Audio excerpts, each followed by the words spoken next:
We're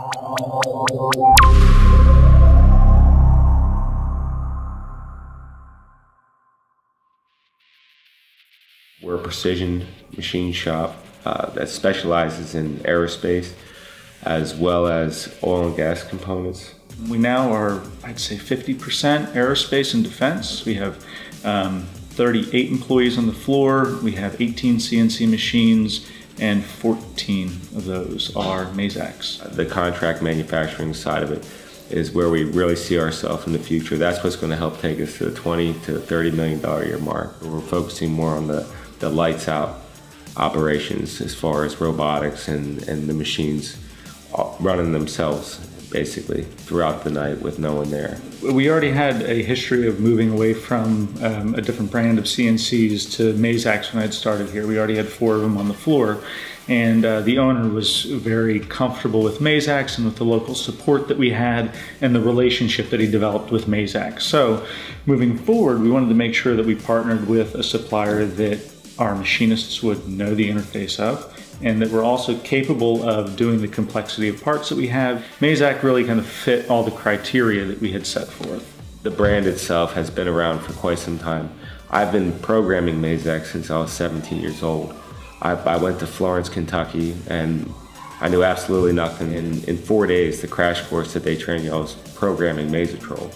It was that simple. So being able to train people in the Mazak, I can take a guy, I have one out there right now, that within, I think it was 1 month, we had him up and going. He's got less than 1 year experience, and he's better than guys that I know with 20 or 30 years experience programming in G-code.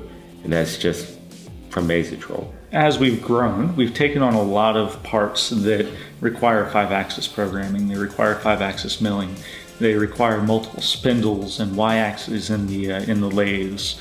So we've got a lot of defense parts now that come off the mills done in a single operation that normally would have taken us 3 ops to get done. So the reason we were able to get these jobs is because of the capabilities of the Mazak 5-axis machines that we have on the floor.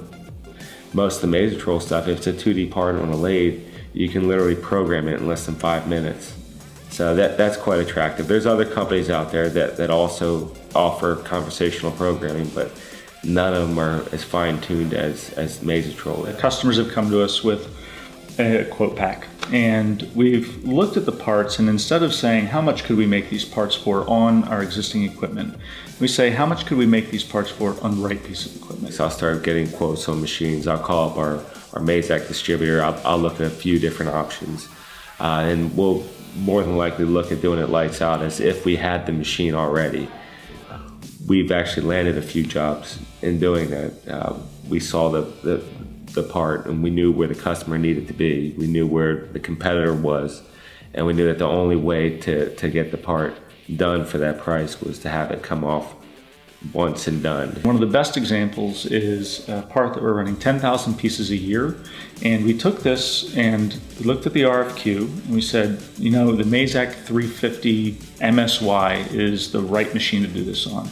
2 spindles, we're going to be able to load the part in there, hit go, get a done part out the other end, and we're going to be able to get this part done in minutes instead of an hour. So with that technology, we were able to deliver these parts below the customer's target price point while leaving us wildly profitable. You can imagine everyone always wants everything cheaper and better. I think that's across the board in every industry or everywhere. And yeah, we expect the same thing. It's the same quality from the machines, but we want to see repeatability. We want to see machines that last, but the Mazaks have always been known for that.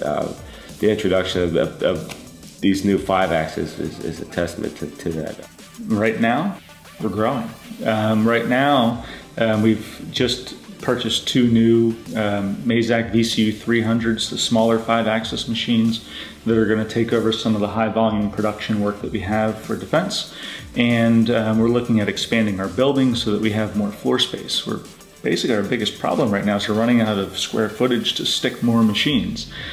We still have a very active sales and marketing strategy. We're bringing on new customers.